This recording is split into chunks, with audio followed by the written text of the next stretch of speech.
the road. This is healthy food. This is exercise. Together, they should help lower your cholesterol. But if they're not lowering your cholesterol enough,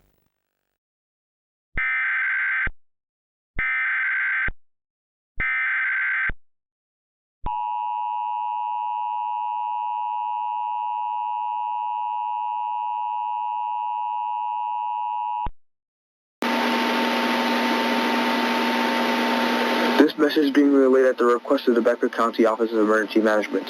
As of 3:15 p.m. Central Standard Time, a mandatory shelter-in-place order has been declared for areas within a 5-mile radius of the Minnesota State Highway Route 34 due to a crash that occurred on Route 34, the Minnesota State Highway, that resulted in a chemical spill on the portion of the highway. The Becker County Emergency Management Agency is on the scene of the crash and attempting to fix the situation as best as possible.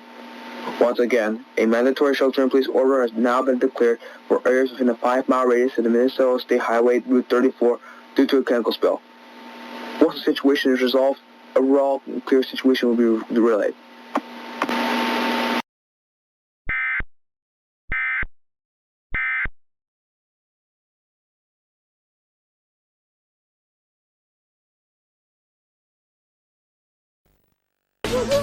Surprise! You can hoist your car to the top to get a better view because your friend controls a car-munching alien that will suck